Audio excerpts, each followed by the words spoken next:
Recording in progress.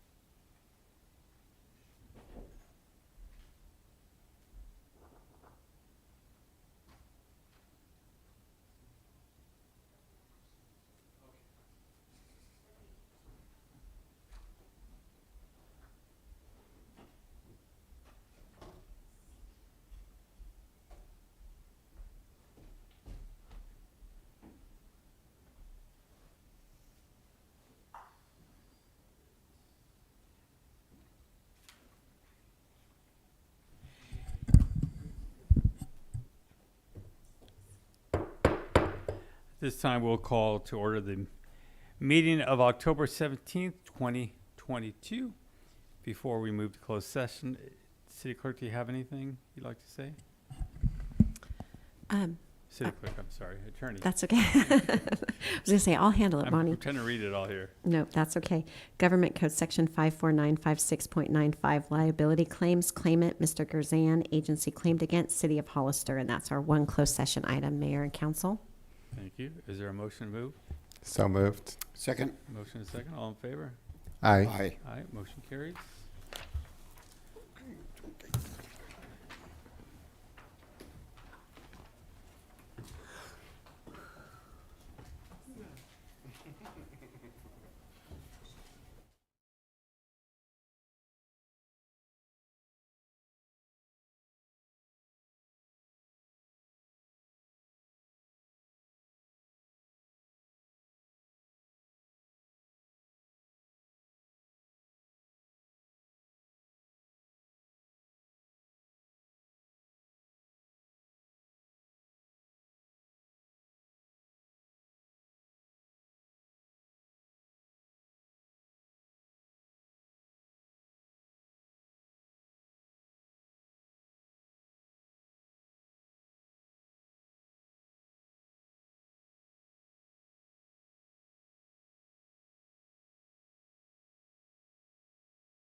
At this time, we will call to order the meeting of October 17th, 2022.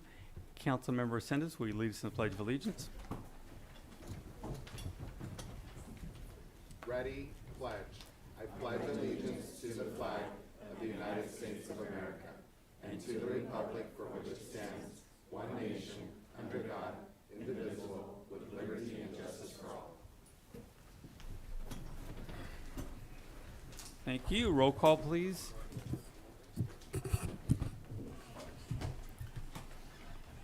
Councilmember Rick Perez, Present. Councilmember Roland Resendez. Here. Councilmember Dolores Morales is absent. Councilmember Tim Burns, absent. And Mayor Ignacio Velazquez. Here. I'd like to verify that the agenda for the City Council of the City of Hollister special regular meeting of October 17th, 2022 is posted on the bulletin board at City Hall on October 12th, 2022 at 4:45 p.m. per Government Code Section 54954.2. Thank you. City Attorney, will you please report out from closed session? Nothing to report, Mayor and Council. Thank you. We're going to now move to the consent agenda. Are there any items the council would like to pull? Do we have any from the public? Not for consent, Mayor. Thank you. Is there a motion? Move to adopt consent agenda item as presented by staff, Mr. Mayor. There's a motion. Is there a second? Second. Motion second. All in favor? Aye. Aye. Motion carries 3-0. We will now move to public input. This is the time for anyone in the audience to speak on any item not on the agenda and within the subject matter jurisdiction of the council. Speaker cards are available in the lobby and are to be completed and given to the city clerk before speaking. When the city clerk calls your name, please come to the podium, state your name and city for the record, and speak to the city council. If you are joining us by Zoom, please click on the bottom of your screen to raise your hand. If you are joining us by Zoom using a cell phone, please press *9. Each speaker will be limited to 3 minutes with a maximum of 30 minutes per subject. Please note, state law prohibits the city council from discussing or taking action on any item not on the agenda. Do we have any speakers? Yes, Mr. Mayor, we have several speakers. I'll start with Nora Vasquez.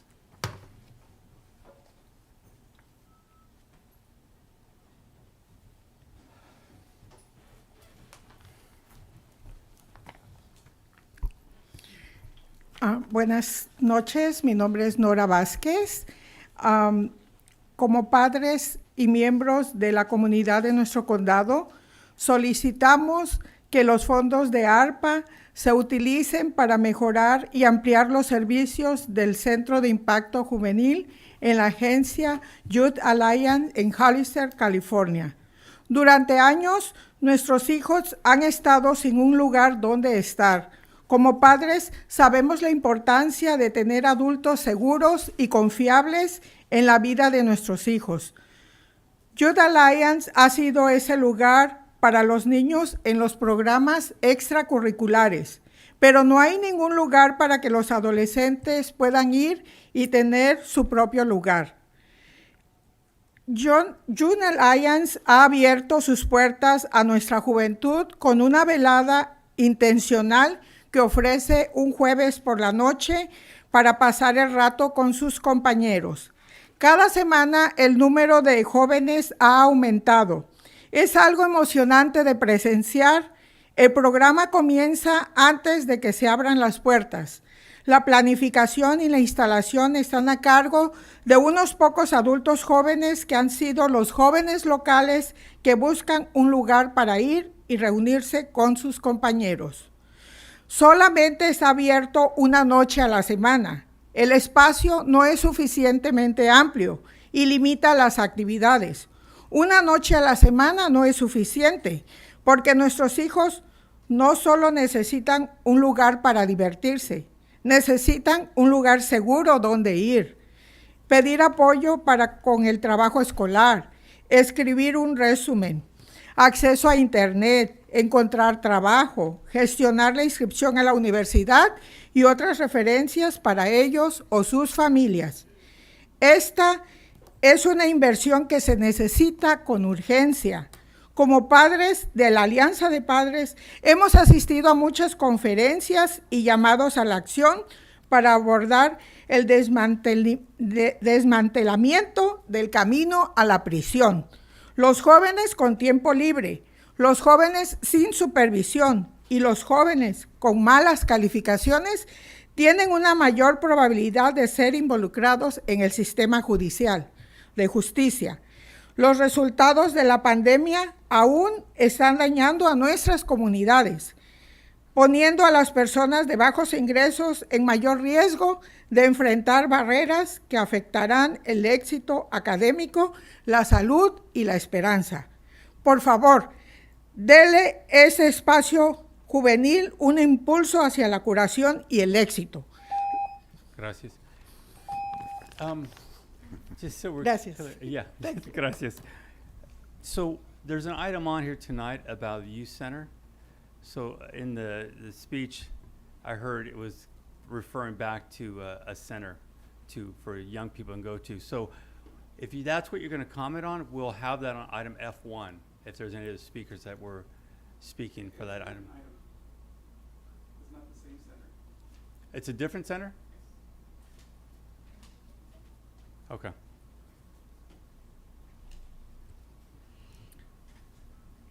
Alana Martinez?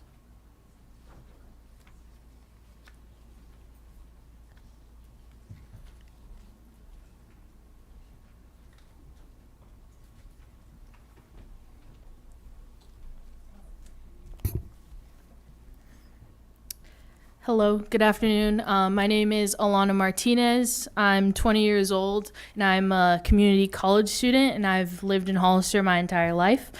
I'm here to present to you with the letter from the youth of our community that highlights the needs and wants of our youth.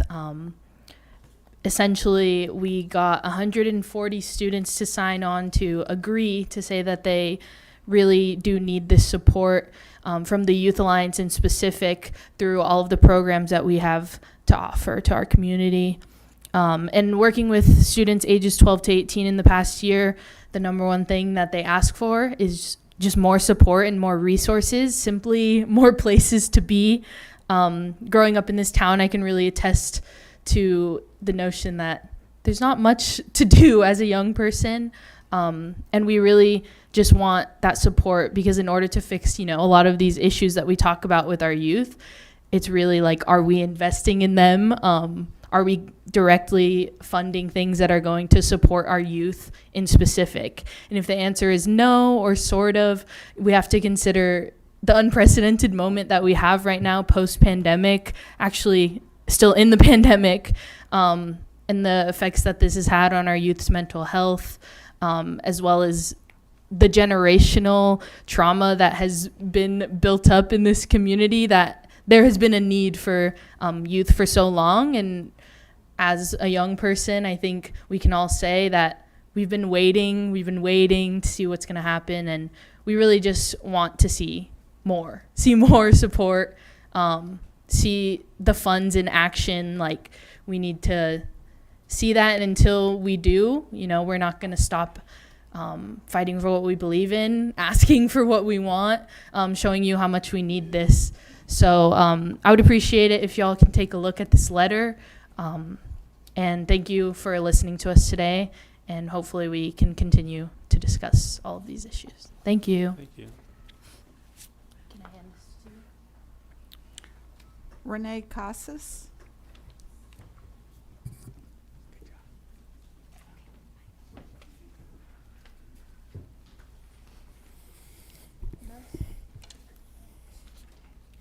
Good evening, Mayor, City Council members. My name is Rene Casas. I'm the Director of Policy at Youth Alliance. And I'm here in support of the continued work that Youth Alliance has done and will do in these unprecedented times. As you have heard from youth and parents, it is of the utmost importance that we listen to the needs and invest in the community and the continuity of the work that has been done. In addition, there should be a mirrored approach toward the investment in sustaining and creating youth spaces for youth and young adults that provide programming that ensures our youth and young adults have the opportunity for leadership and career development, and programming that is aimed at violence prevention. I would like to ask now those that are present here to stand up if you're in support of furthering investments in youth in our community.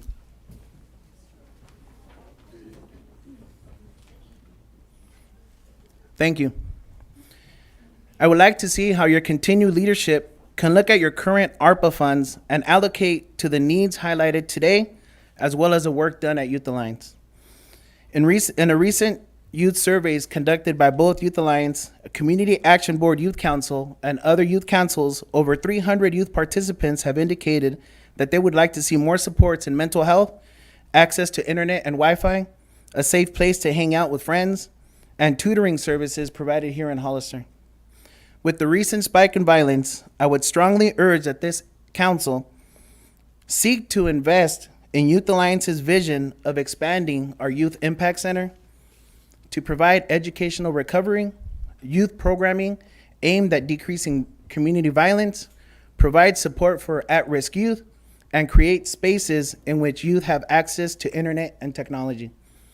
While the above services provide a safety net for our young people, it will take a sustainable investment that prioritizes the previously mentioned issues that have continued to have a devastating effect in our communities.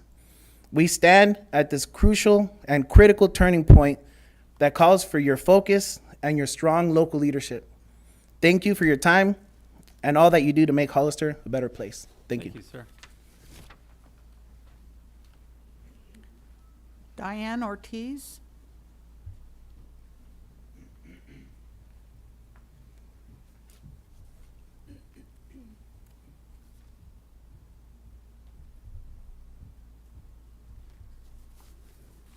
Good evening, council members and community and young people. My name is Diane Ortiz. I'm the CEO of the Youth Alliance. And we are here tonight to talk about a community center, but specifically our Youth Impact Center and a center for teens. As many of you know, Youth Alliance has been around for over 20 years. In 1995, a couple years after we started, I remember meeting with the city manager and the city council to designate the old police station for a center for young people. We know that a comprehensive violence prevention strategy in a community is one based on public health, and that means strong supports and access for youth, and especially vulnerable youth. And that's what the Youth Alliance is here tonight to talk to you about. As you all know, there has been an increase in violence as well as drug risk. We've been talking about this issue for a very long time. And there's been unmet mental health needs, and all of this organizing has helped by helping young people get on the youth commission, get into the general plan. But there is a real sense of urgency tonight. We have and growth in the community, more young people moving in, and they have been asking for additional supports during the pandemic, and our families as well. And Youth Alliance has risen to meet that challenge by leveraging foundation dollars and public support in order to realize this vision. And what we're asking for tonight is for you to consider helping us scale up these services so that we can reach even more young people. More youth will have the opportunity to come into a teen-based center that is available and accessible to them after school, in the evenings, on the weekends, and a safe place for all families to be able to gather where they can access food and other resources and support for their youth if those young people are struggling or in need of additional support. That's what we're here to talk to you about this evening, and we appreciate the vision and the support that you've shown in supporting Youth Recovery Connections and other organizations like Bulldog Boxing. We've worked alongside these organizations. We have strong partnerships for our youth center now, including the food pantry, the Community Action Board, all these counseling services that we're providing through additional resources and support. We will be submitting a letter to you that will list out a detailed action plan of the support that we'd like to receive with your leadership and your guidance, as well as our partners that have been sitting at the table with us the last few months and especially the last couple of years, as we've really worked together to build out a resource that all of our community can be proud of, that meets the urgent need of our young people right right now.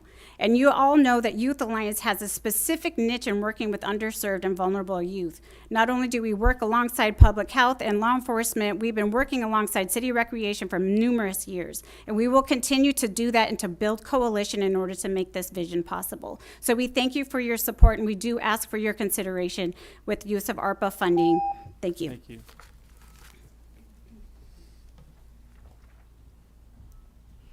Jose Martinez Saldaria? Saldana. Sorry.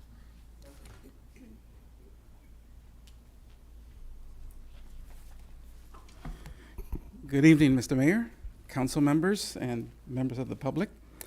My name is Jose Martinez Saldaña, and I too work with Youth Alliance. I'm the deputy director. And I want to take a slightly different angle to appeal to your sense of community investment. In 1990, there was a book that was published by a demographer at the UCLA School of Medicine, Mr. David Hayes Bautista. And in it, the book is titled The Burden of Support. He looks at the aging population that was happening in the 1980s and how it coincided with spikes in violence and changes in how crime was codified. So it went from certain incidents of, for example, simple possession of a marijuana cigarette being it became essentially went from being excuse me a second. It went from being a misdemeanor to becoming a felony. And so that resulted in a huge influx and growth in our prison systems. Many of the people impacted at that point in time are still, their families are still being impacted by those changes, to the point where many across the country are recognizing that was a mistake. So what was happening, as I mentioned, was, again, there was a shift in the investments that was happening for youth programming. I was a young person at the time, and I saw reductions in after-school programs, in sports, and in pretty much any other service that was happening that was available previously to my peers who were in high school. Even, for example, driver's ed and safety ed and those kinds of things were eliminated. So today we have some parallels to that. Again, you know, there's spikes in activity in the community. There is also the lingering effects of the COVID-19 pandemic that has had traumatic effects on many of our community members, and in particular our youth, who are essentially sheltered in place for a long period of time. So again, at this point in time, we want to go ahead and ask the council to, again, use your civic your civic leadership to take the bold step of investing in youth.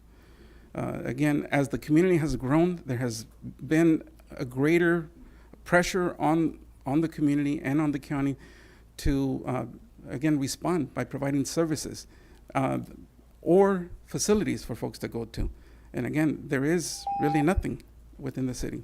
Thank you. Thank you, sir.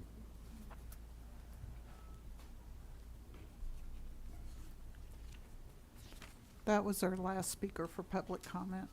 Thank you. We'll now move to item D1, City Manager's Report. Nothing to report. D2. Mr. Mayor and council members, Paul De Silva, IT Director for the city. I just wanted to report that I attended the Municipal Information Systems Association Conference in Monterey, which includes all the IT directors and IT managers throughout the state. It's an annual conference. I also attended the Accelerate Conference in Salt Lake City, talking to several different cities and getting more in-depth information on the software application for development services. That's it. Thank you, sir. We're going to now move to public hearing, E1.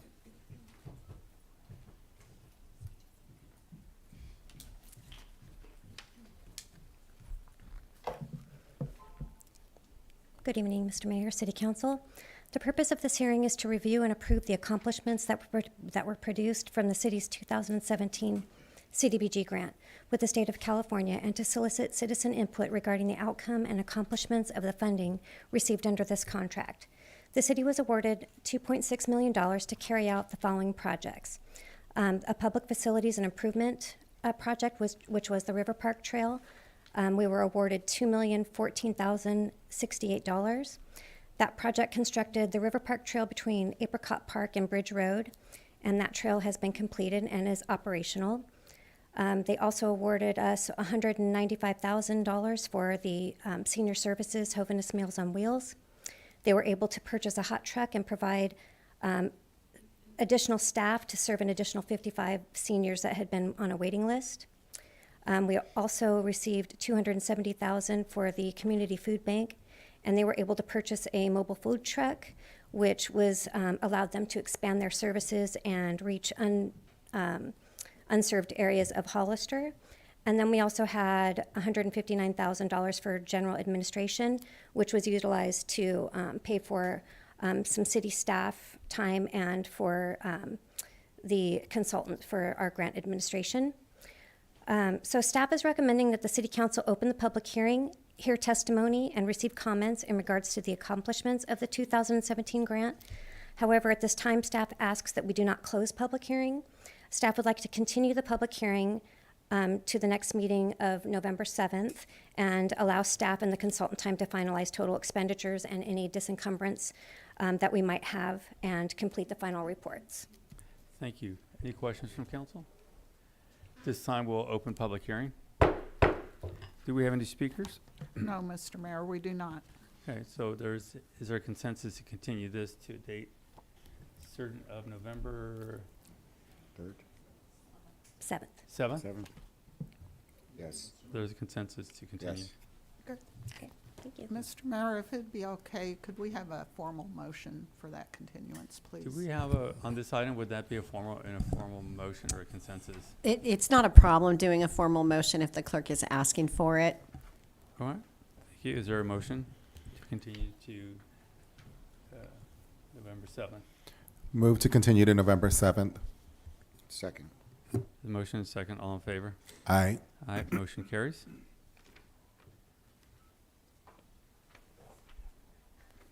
We'll now move to item F1.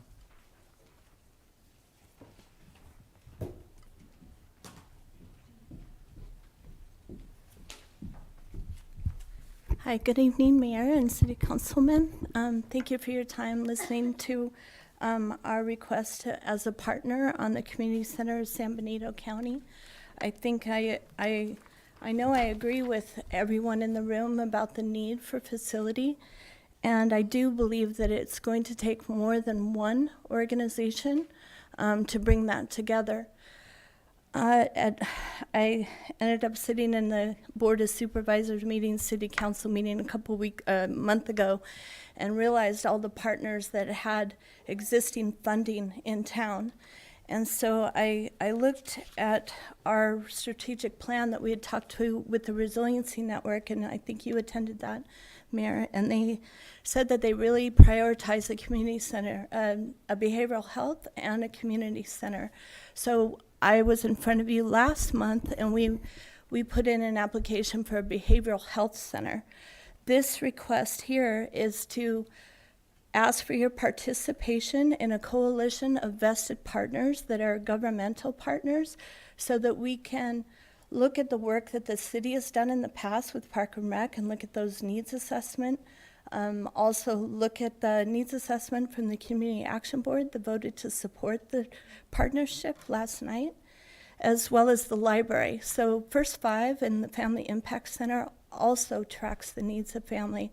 So what we're asking for is to come together, understand what the needs are in the county, and to invest in a non-fragmented way.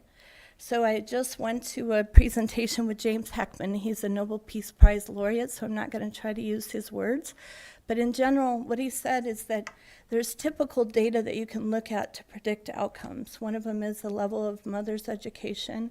Another is whether the father was incarcerated, and also race, ethnicity, the equity issues.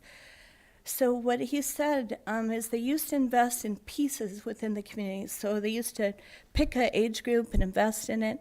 And what they found is when you invest along the social determinants of health in a universal way and invest in all the environments that the families need, that you can actually overturn those outcomes so that a child born in poverty with risk factors, when investing in a community in a holistic way, can show that these kids, by the time they're third grade, there's no difference between kids that are not grown up in poverty and don't have these risk factors. So I think what we all agreed about in this community is investing in family. The youth are part of that family. Whole family, whole child investment is what we're advocating for. So I left you with a presentation. I also wanted you to, I wanted to invite you all to the launch of our campaign, What is in Your Center? And I hope that at that meeting we can let the community know that you're a partner, that we can look to the city of Hollister and the Park and Rec specifically to look back at the work they've done and build on that in a cohesive way. Excellent. Thank you very much. Thank you. Any questions from council members? I want to say thank you to everyone here, and I think it's important. You're bringing up something that really makes communities work, and that is partnerships. Several years back, we were trying to create a community center. We called it the Tell Center. And if we had come together at that time, we'd actually have one right now. But at the time, everybody wanted their own version of it, so nobody wanted to work together. And the conversation at that time was, how do we build a facility now before we need it? Well, we always need it. Mm-hmm. But how do we build a center now that can accommodate our young people, to have a place to go after school, learn, get educated on technology, have a place to go play games, be with some friends in a safe environment? How do we build a location that has more classrooms for a college to come here to educate our youth? How do we build a location that has a library inside of it so they can go read and learn more things? We had all these plans. What we didn't have at the time was unity. I know there's some people here that were there at the time we were talking about this. And everybody ran off with their ball. No, we don't need to do this. We need to do this together. And these types of projects are so big and costly that you can't do it alone. And that means your group, Youth Alliance, it means the county, it means the city, and it means several other groups. The high school, now we're seeing overpopulation at the high school. This could have had 30 rooms in it to handle a sector of that high school for technology or for the arts. This is what partnerships are about. So if we're going to leave here tonight, everyone, I want to make sure we're all clear that we have to do this together and stay together. I can go back and tell you story after story about different items. Highway 25. We could be done with it right now. But several years back, nobody wanted to touch it. That was somebody else's problem until it became all of our problems.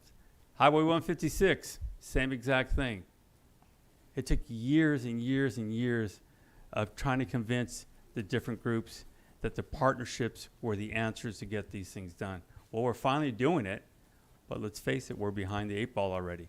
And we should have given more to our youth several years back so we'd be in a better position. So I want to thank all of you that are here to support these types of projects, because they're very important to the future of our community. And without them, we will fail as a community. So thank you. Mr. Resendez? Thank you. I do have a quick question. Can you name off the partners that are involved in your coalition one more time, please? So if you look at on the presentation I gave to you, so last night the Community Action Board voted to move through that. City of Hollister, I'm here. I've been meeting with Supervisor Dirks and Supervisor Gonzalez, and it's on the agenda for the 25th. Friends of the Library has said that they want to move forward, and Community Food Bank has given me an okay to move forward. So we have in our resiliency network, we partner with the sheriff, probation, public health, migrant center, the food bank, probably family manners, youth connections. So we have partners, but in the nonprofit world, but the governmental entities already have funding coming in, or they have access to large funding that's come out following COVID, Rebuild Back Better. That money paired with parks. So what we're envisioning, it's not that First Five would pick and develop a community center. It would be a big enough land like the one on Hillcrest. There's 25 acres that owners are saying that they would back out of where they would get behind the coalition. That kind of property, like you're saying, if it's there, we can add to it in phases. But it would be that we would bring other partners in, like we partner with Gavilan College. We can bring that in phases. So we partner with the chamber, with the San Benito County Office of Ed. So there would be room to bring that in. It could be separate facilities. Like on your way to LA, there's that Lost Hills out in the middle of nowhere. They've got all these different facilities, but what brings it together are the parks. And so you could have, they have workout stations, they have tracks, they have early education playgrounds and older playgrounds. They have classrooms for the community there.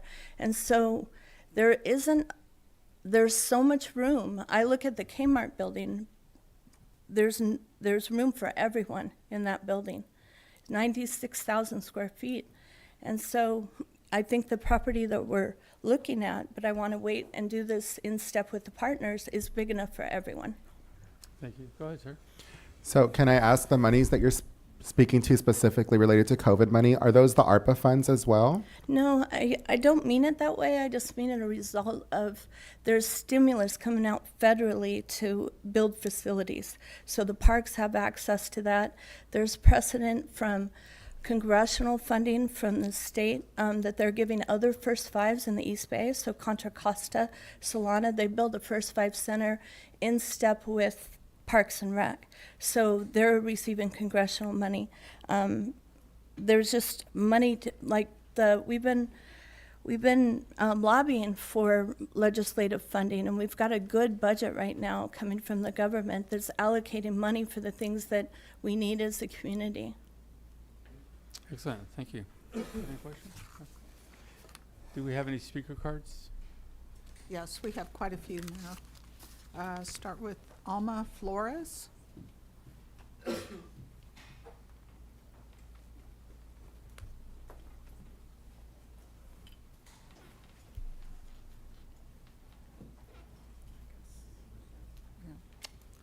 think she's coming right now. Okay.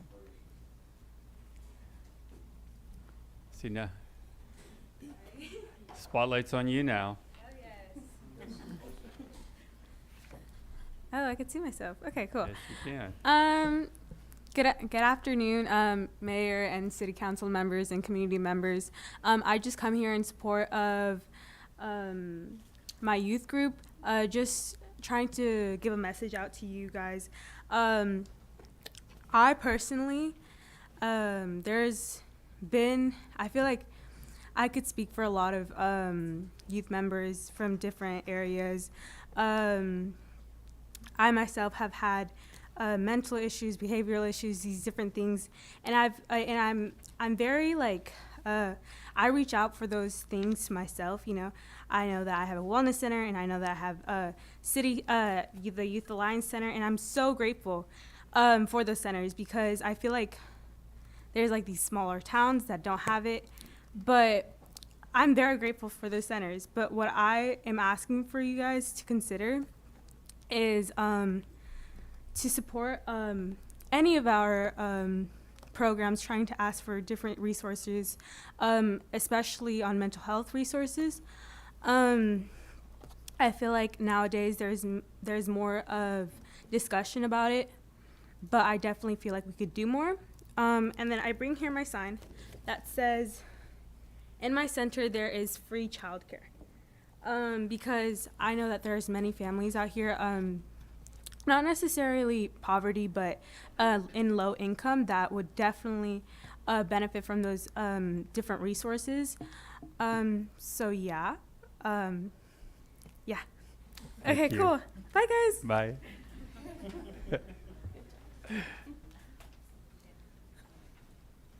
Monica Hernandez.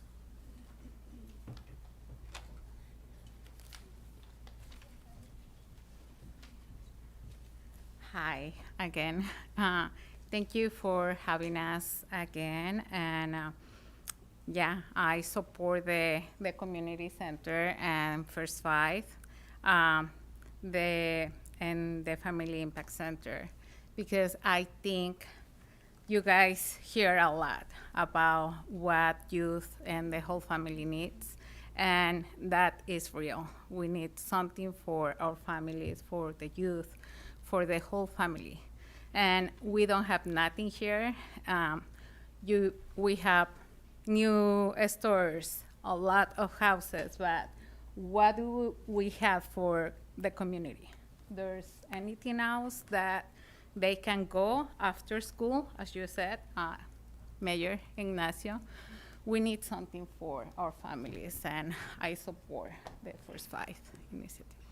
Thank you.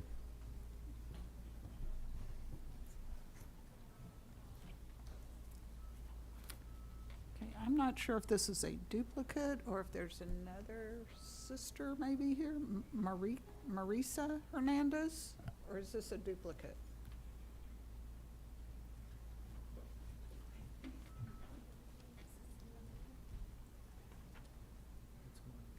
Is it?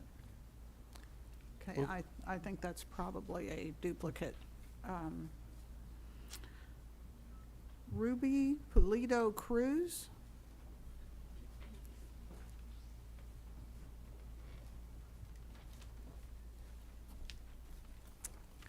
Hi, good evening. I'm Ruby Polito Cruz, and this is Katie Garcia Cruz. I am here to support a project for a community center. Hollister is growing, and children and teenagers need free community, like pools at low cost, and also bowling alley. Bowling alleys. Yeah. And healthy, reliable places for all children and families. That is it, and thank you for making the city a better place. Thank you, Ms. Cruz.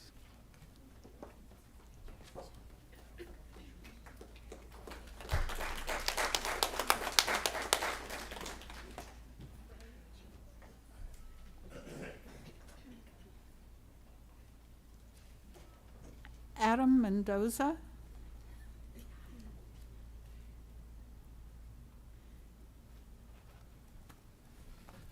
Hello, Mayor and council members and community. You know, a lot of the stuff that I wanted to say, honestly, a lot of them, they've been saying it already, but just want to go a little bit of my history so you guys can understand where we come from, where I come from. I've been living in Hollister for a little bit over 35 years. I got to grow up as a little kid, go to elementary school in Fremont, you know, where the courthouse is at now. Went to junior high, got to go to high school. And growing up here, I found myself getting into a lot of trouble, honestly, you know, and there was really no places for me to go and have fun. The only places that I could go was with my friends or just different extracurricular activities that honestly weren't really supervised or weren't safe places to be at. My friend's house, you know, backyards with older friends there or just family members, and it wasn't a good scenario for me or my friends.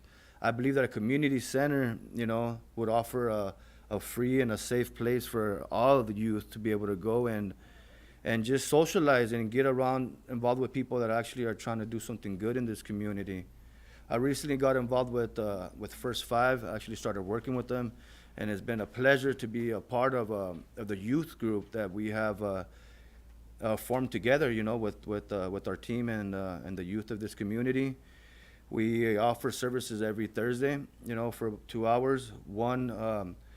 One of our Thursdays is a free night where we could just hang out, play video games, card games. We even go outside and play tags and just promote a healthy, positive environment where actually there's older people there to help the youth and listen to them and talk to them about their problems or about things that may be going on in school, which we need. We need more of our community getting involved with our youth, because it's going to take the community to save the community. I know that the schools are doing their job, the parents, we do our job, and also with everybody else in the community, it's going to make that difference.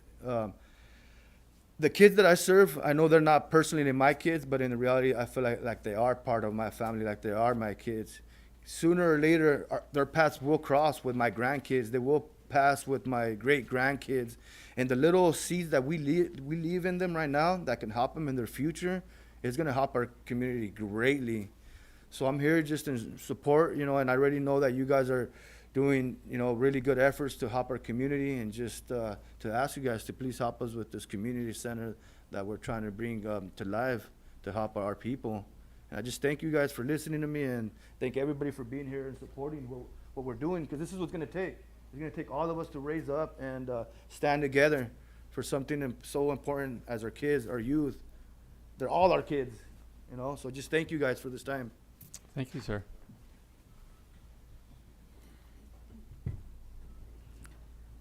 Isabella Kalati.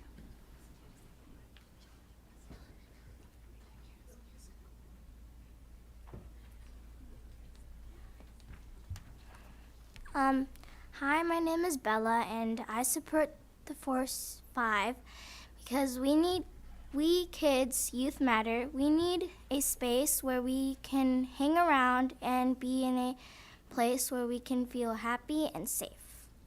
Thank you. Thank you, Bella. That's my daughter's name, so you're extra special to me.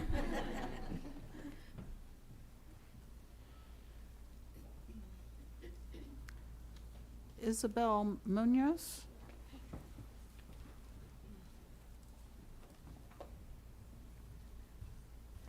Good evening, Mayor, Hello. members of the Assembly, and my community. I was born here, but I grew up in Guadalajara, so my Spanish is really good. But I'm going to try in English.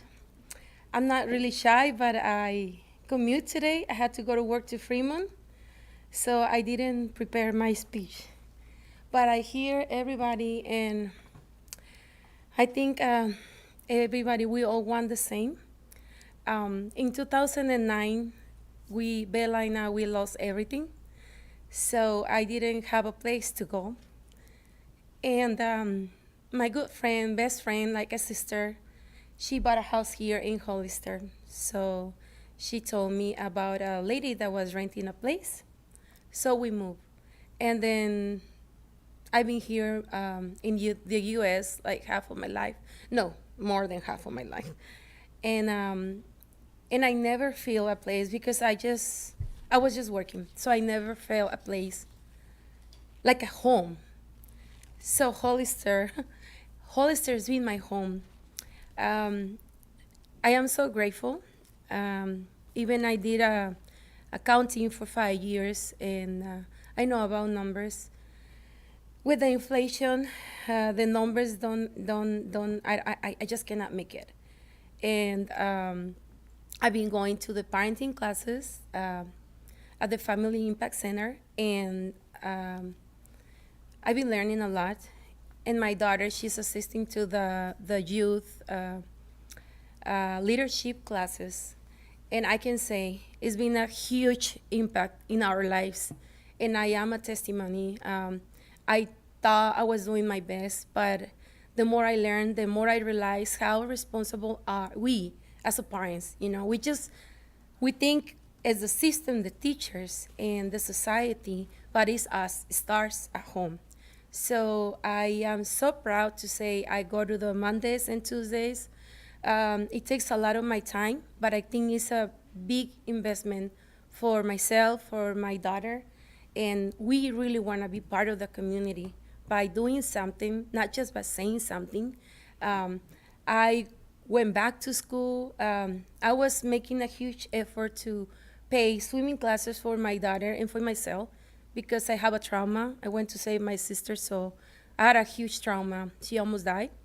So my point here is some of the stuff that I want for Bella, because Bella and many kids, they have so much potential, but us as a parents, we barely make it. So I make a big effort to pay for some classes and doing a lot of sacrifice. But thank you. Thank you, everybody. Diane Ortiz.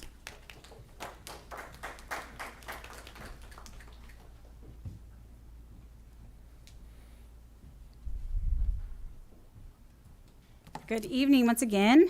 My name is Diane Ortiz, CEO of the Youth Alliance, and I just want to say how overwhelmed I am at this show of support from our youth and our parents.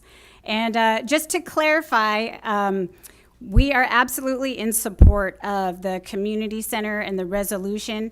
As you all know, Youth Alliance has participated alongside many partners in looking for land and being part of different federal grant applications and things like that. And I have always been impressed with Lisa's ability to be able to leverage and grant write. So I strongly urge you to support this resolution and know that Youth Alliance will be a continued partner in that development of the center. What Youth Alliance is asking for is additional support, but anyway, it's separate. But just letting you know, for clarity's sake, that we are absolutely in support and will continue to work together with the community to make this happen. Thank you so much.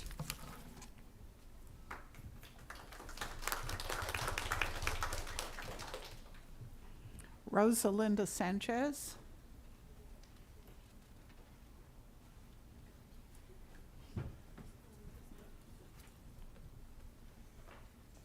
Hello, I'm Rosalinda Sanchez, and I am a youth and arts education and education advocate. I had to sort of do a count recently of how many students I have assisted in helping in underserved neighborhoods, and it's about 6,000 to this point between the Silicon Valley and here, also in San Benito County. And I think one of the things that I keep seeing is that people are sort of afraid to talk about the fact that a large part of our population, especially our student population, are Latino kids. Okay? I have had the fortune of walking around from door to door recently, and unfortunately hearing at times some derogatory things about, crime and how it's sort of directly related, right, to our students, which is very disheartening, very sad, and very wrong in so many ways. However, that being said, Hollister's schools currently, the district has, they're 60% low income, English language learners are 34%, and basically 81% of our students in our school systems are Latinos. I, in particular, advocate very, very hard for arts education, particularly for one data point and one data point alone. And that is that a Latino student who takes arts education in their school careers are 300% more likely to get a bachelor's degree. So why I mention this is because in community centers, this is the kind of programming that you can activate. And we have to be real when we talk about, business and, target audiences and all these things.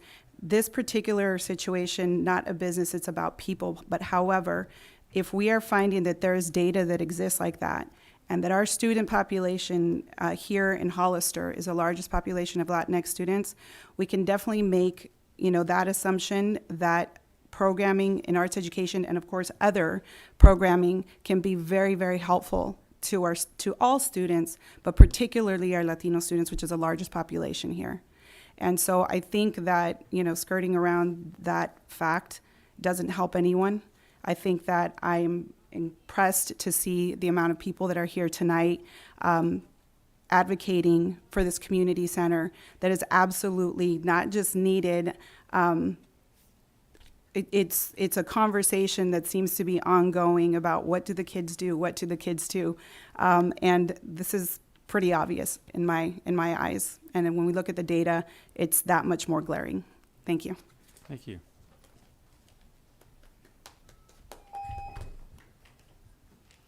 Mario Martinez.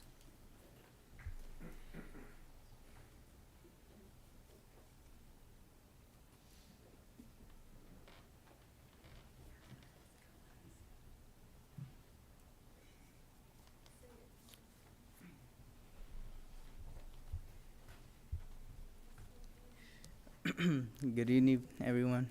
Good evening, Mayor. I don't know if you remember me, but I would stand for the first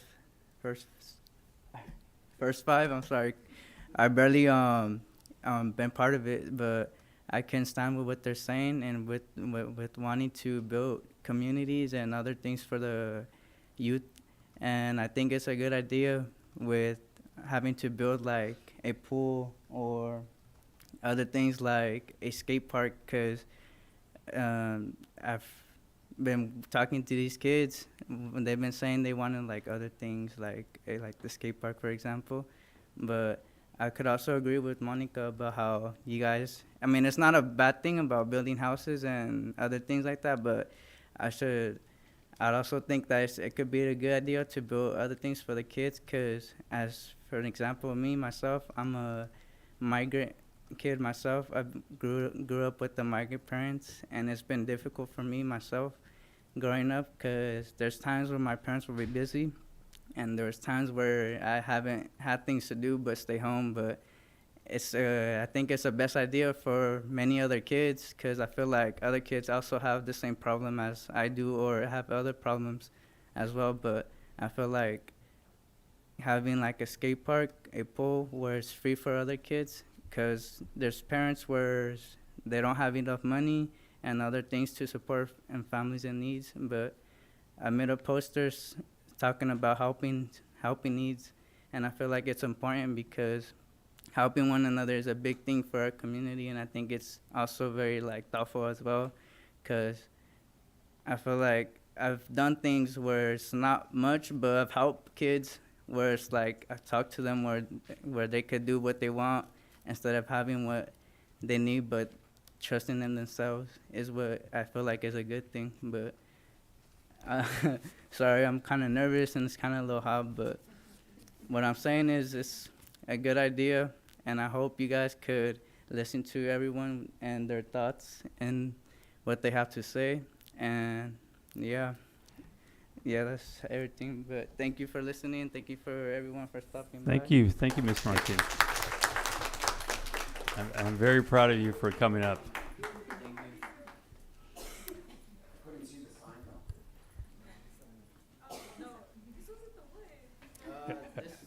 Mine unfortunately isn't here, but one of the kids that I was working with that was in my table group, and he made a poster saying parks and needs, and he says that it's a good idea where kids could actually like hang out and skate and do other things where they could have fun and not, do other things.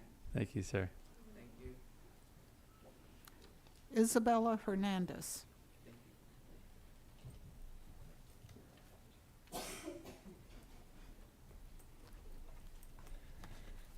Hi everyone, my name is Isabella Hernandez, and I wanted to come here today to let you guys know that I support building something for our community, because I am a youth myself, and I know that it would be very helpful for us.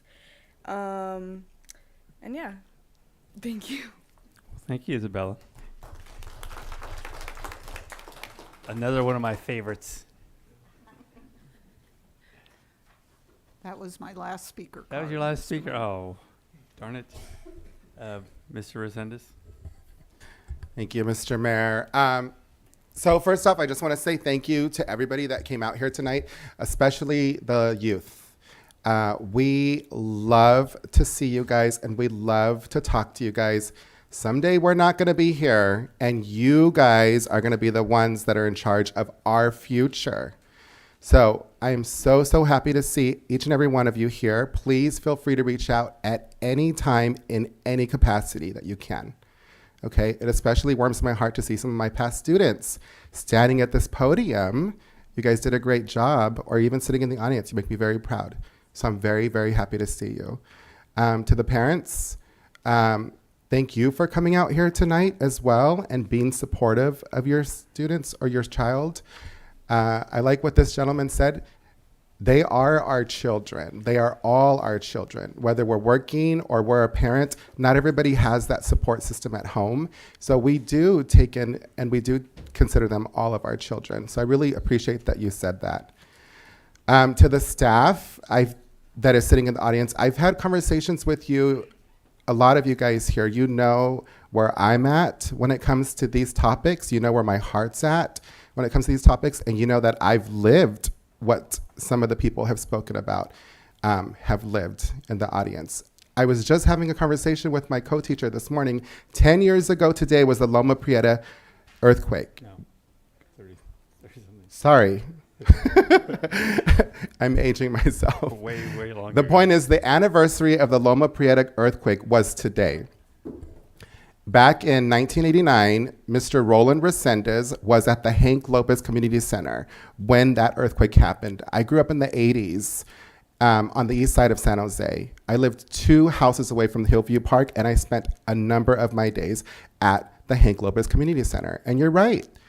Parents were working, they were busy, and that was a safe haven for a lot of us kids in the neighborhood. Quiero decir lo que dijo en español y por favor me disculpen un poco porque soy mexicano pero hablo poquito pocho. Pero nada más quiero decir gracias a todos los niños que vinieron ahora. Ellos son la futura de nosotros. Gracias a los padres que están aquí apoyando a los niños a hablar con nosotros. Lo agradezco mucho. Y a las que están trabajando con los niños. Yo he hablado con bastante gente que está aquí. Ellos saben que este tema es algo que está en mi corazón porque yo he vivido lo que ustedes están hablando.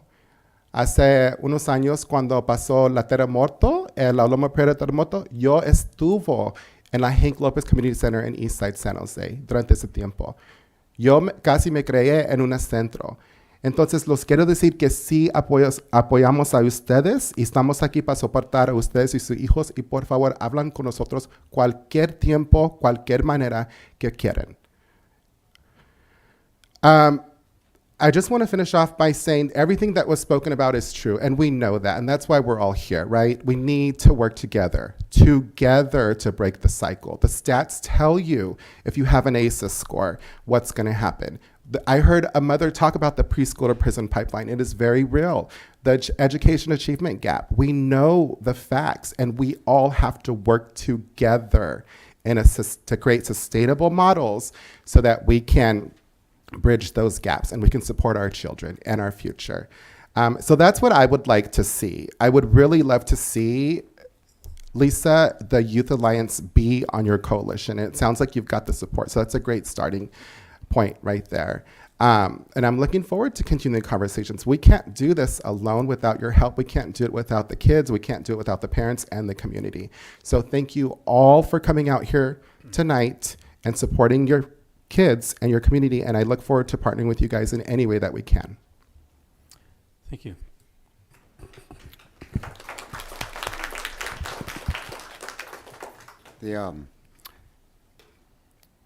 Tonight I have hope is restored to me because I see the youth standing up, and it's also from the support of their parents, from their peers, from different agencies, all the agencies. And you know what? The only way we're going to help our community is by the community.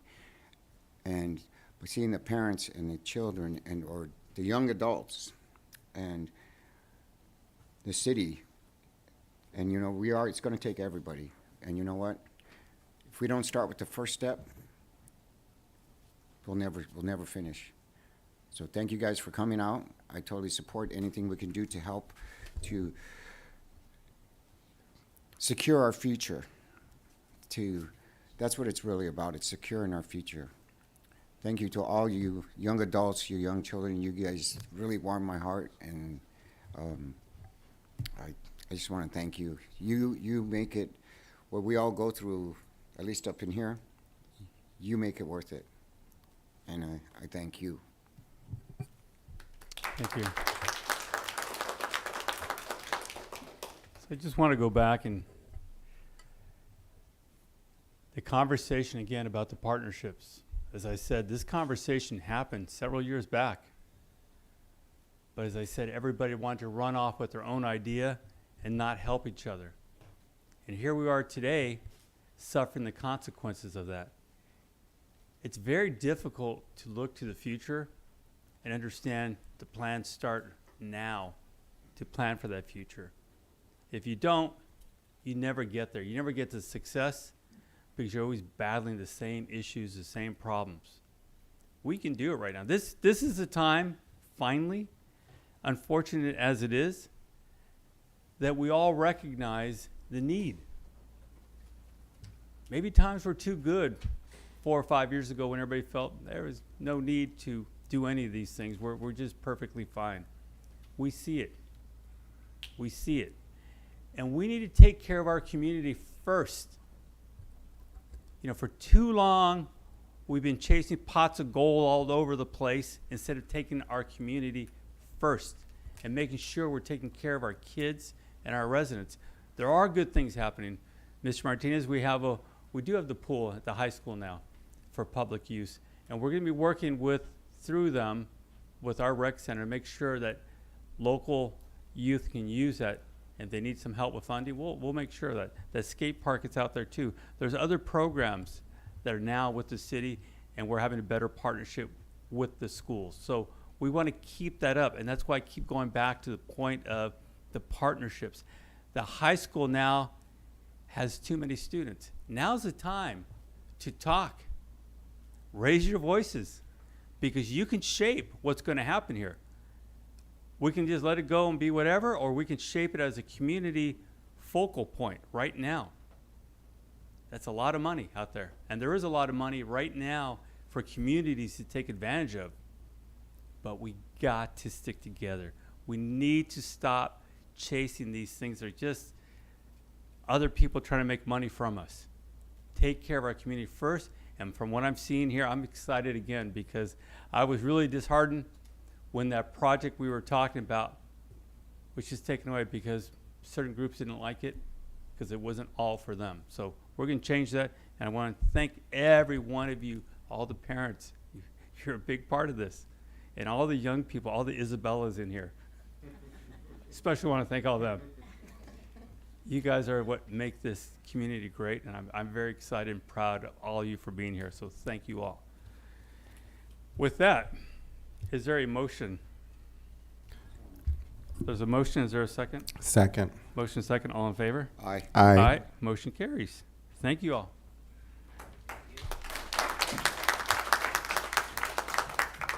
We are now going to move to item F2.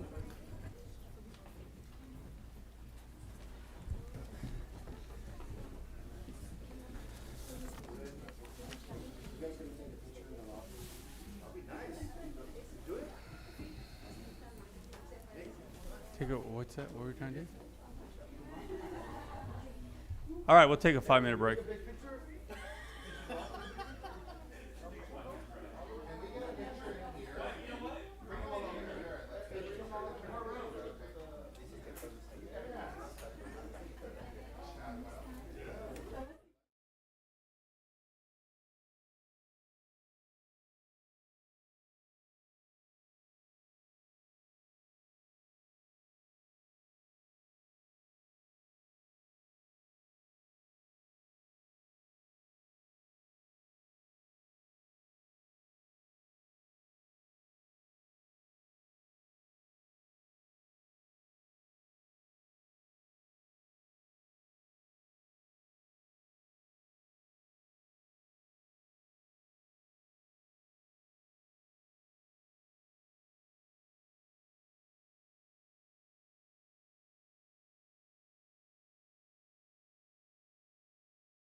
All right, everyone, at this time we will resume the meeting. We'll move to item F2. Good evening, Mayor and council members. William Vai, Community Services Director. I have a presentation tonight to, I'm sorry, let me back up a little bit. So this is, I do have a presentation. We're asking for approval of a resolution to authorize staff to issue a request for proposals for a facility condition assessments for all of the city facilities and buildings. And I have a presentation to kind of explain what that involves. And it's about, I timed it, it's about 7 minutes, so we shouldn't be here too long. This is to gain a better understanding of the current condition of the city facilities. Oops. There we go. So the main objective is to measure the condition and functionality of a facility and its infrastructure as suitable and appropriate for intended functions. The special objectives of the comprehensive assessment methodology include determining needs for renewal or replacement of building and infrastructure systems, such as heating, air conditioning, plumbing, things like that, and guiding the analysis of good decision capital project options, including renovation or modernization of those facilities. And this is, I got most of this, I'm not a facility expert, so I got most of this information from the website, the APPWA, which is the association, it used to be the Association of Superintendents of Buildings and Grounds, and then they changed to the Association of Physical Plant Administrators. So that's where most of this information comes from, an organization that does these types of things all the time. The purposes are to verify the accuracy and reliability of or establish a space inventory, provide an inspection of all the facilities, identifying physical and functional deficiencies, assist in defining regular and preventative maintenance requirements, develop metrics for performance measures, for example, facilities condition indexes and facilities quality index.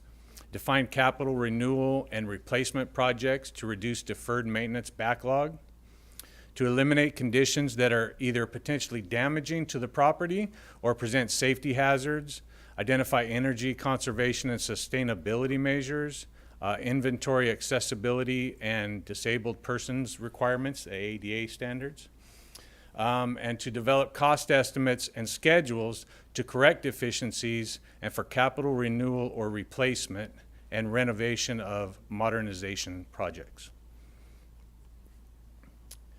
This one's kind of a long slide, but the traditional method of assessing existing buildings and infrastructures, commonly known as facilities audit, is limited to the physical deficiencies.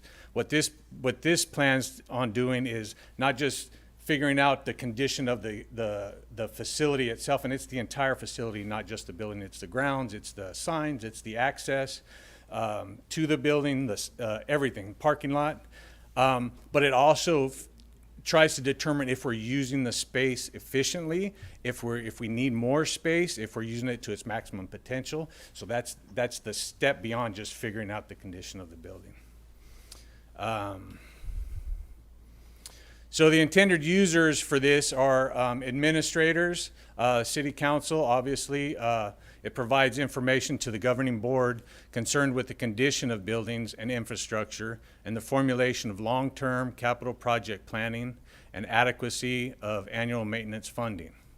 And then the facilities managers and the team specialists. And one of the main reasons why I thought about doing this and putting this together, and I'm asking for permission to submit this RFP, is to develop an actual building maintenance department or division within my department and actually have maintenance activities, and we're not just responding when something breaks, that we actually maintain these buildings in a systematic, regular way.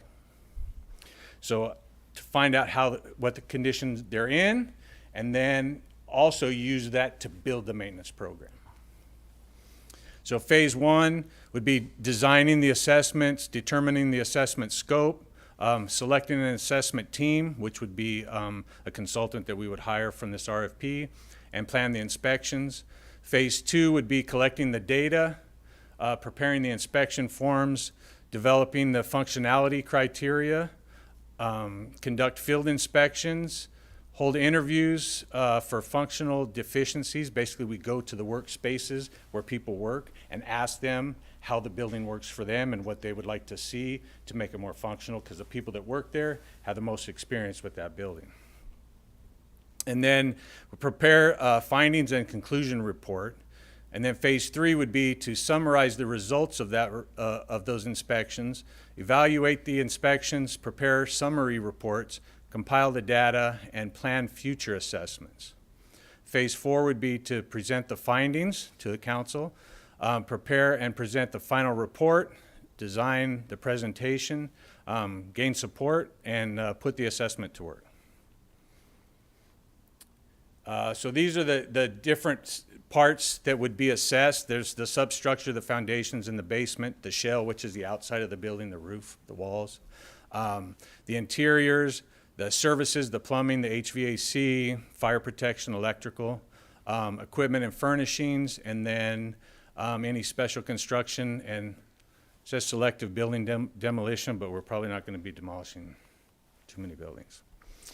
This is a initial list of the buildings that we've identified: community center, or rec center. I put community center, but firehouse 1, 2, and 3, city hall, police department, building planning and engineering buildings, animal shelter, finance, corporation yard, the Briggs building, domestic wastewater treatment plant, Veterans Memorial Hall, the fire training tower, the airport and all the buildings that are there, and the old engineering building at Park Hill. And we can add to and split this up if it turns out to be too much to get done in 1 year. We can do 5 buildings 1 year and 5 buildings the next year, whatever that turns out to be. So when we put the assessments to work, we use those to develop an ethic among maintenance staff to continually inspect, observe, and report deficiencies, maintain a timely and accurate record of facilities conditions, develop funding alternatives, establish procedures for program management, ensure the current use of resources is effective and efficient, develop short-term and long-term needs for dealing with problems, develop a project prioritization process, and develop a resource allocation model to formulate funding plans. And that is it, but I'm here for any questions that anybody may have. Thank you. Go ahead, sir. I'm just wondering, I'm assuming what's your experience like with dealing with these types of issues? Are there lots of different companies? I'm hoping that we get lots of proposals. Is this something that's very common? I think it is more common, especially in larger cities, and so this APPA association, it's basically for universities and higher education and things like that. But I actually got the idea from watching a APWA presentation from a county in Florida that did this thing, and they had all these buildings, and they were seeing a lot of growth in their county like we're seeing here, and they knew that they needed more buildings, and they knew that they had older buildings from like the 40s that needed to be inspected and upgraded or updated or demolished. I'm sure there are quite a few companies out there, and I actually contacted that county in Florida and had them send me their RFP, and I used that part of that for the draft RFP that I included in the packet. So I'm sure there are a lot of companies out there. I don't know how many there are, but we will post it on those types of sites where there's architects and things like that. So hopefully we would get quite a few. William, if I may, it is very common. It's typically a tool used for budgeting as well. Kind of gives us the overall idea of what our maintenance is going to look like. It's typically baked into your 5-year CIP plan, that type of thing. So it's very common. City manager's office will work with William and his team to make sure we get it promoted through all the proper associations and marketed effectively. But there should be plenty of respondents to it. Go ahead, sir. So I agree, and I it's been one of my concerns, and I've brought it up before, and it's like regardless, you know, it's a good RFP, a good thing to do, go out there and get the RFP. But I also want to just thank you for taking care of our buildings. Oh, you're welcome. Yeah, no, absolutely. It is something very common. A lot of firms are out there doing it. And we did actually check some of the buildings, I want to say 5+ years ago, and found out some serious needs out there. You know, you have to really look at it in different ways. I think some of the proposals, some of the ideas were just way more expensive than they had to be. That's the only part I'm going to say we got to be cautious of. Some of the firms coming in and say, well, we did all this great stuff. It's going to look great. You're going to save so much energy. And it's like, no. We're not going down that path to make a few people a lot of money. We want to get our buildings fixed, make sure they're safe, and we can plan for the future, make sure we're using them to the fullest. Yeah, and develop the program is I want to know where we're starting at so that I can develop that program, the maintenance program, and build that division and know how many staff that we're going to need and have a plan. Because I'm not a facilities expert, really. I don't have a lot of experience doing it, but I know that it needs to be done instead of just fixing things that are broken, keep them from breaking. Absolutely. Okay. Do we have any speaker cards? No, Mr. Mayor. Thank you. Is there a motion, or do you have a comment? I have a question. I don't see a resolution number. Am I missing something?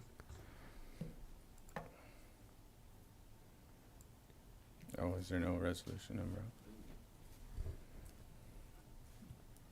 So I'm just wondering, there's no resolution number. Do we have to put it back?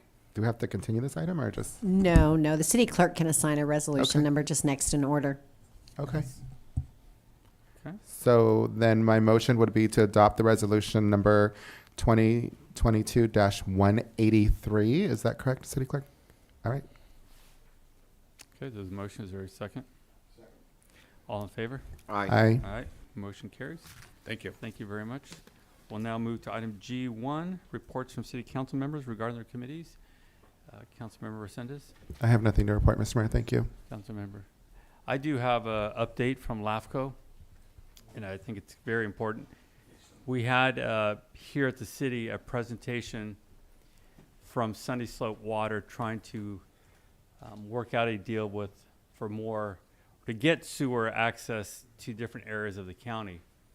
And in part of that presentation, it was pointed out that it was very necessary because if it wasn't done, Galvin College could not hook up, they could not build their buildings, and this was really for Galvin College. Just a lot of, let me just say, misleading information, it turns out, because recently we received a letter from the president of Galvin College saying he had absolutely no part in that presentation, never asked to be part of that presentation, doesn't want to be part of the conversation because they have planned and are planning to use septic, and that was absolutely their plan. They do not want to be delayed with this conversation about bringing sewer to their lines. That was something, surprise, surprise, surprise, developers wanted done. And we're using Galvin College as their way into it without even offering to pay the true cost, turns out. So I wanted to make sure that was put on the record. I thought that was highly, highly misleading to the public and very, what would be the word for it without? Well, I was going a little deeper than that, but I'm going to back off a bit and just say this is why we keep suffering as a community. When people mislead the public for their own personal or gains, and I'm not saying Sunny Slope Water is trying to do it, but developers that had used this approach really affects us because it affects our long-term planning, and this is exactly how we got into these situations in our community. And I want to make sure it's in the record that Galvin College is being built without sewer hookup. Their plan has been, always has been, to be on a septic system, and they will be building real soon. So just wanted to clear that for the record. And that is all I have for my reports. We'll now go to informational reports. Councilmember Resendez. No, I'm just wondering if we can provide that email that the mayor was speaking about, put it in the record and provide it to the press too, so we can clear up a lot of the misinformation that's going around from, you know, that would be my own, that would be my one request. Thank you, sir. Thank you. Sir? I think that's a great idea, because then you'll find out that it's not from a developer, that it's actually one person that made that pitch, that wrong pitch. Anyways, nothing to report. Thank you, and I have no other reports, but I think we do have that letter. The city was all, I think all the council members and staff were sent that email, and if not, let me know so we can get it to the city clerk so they can put it into the record. Okay, city manager? Assistant city manager, sorry. Thank you, sir. Just to recap, we'll make sure that that email makes it into the city clerk's record. We'll work on that, and other than that, nothing else to report. Thank you. City attorney? Nothing to report, Mayor and Council. Captain? The police department did have a few trainings that we went to. Currently, the chief of police, Chief Reynoso, is at the International Association of Chiefs of Police. So he is able to get updates and new information on ideas and strategies and also equipment. In addition, we had some in-house training for pepperball and defensive tactics. And then 2 officers were sent to crisis intervention training as well. And that's it. Thank you. Thank you. City clerk? I just want to remind everybody that there's an election in 3 weeks, and please register and vote. Good point. Thank you.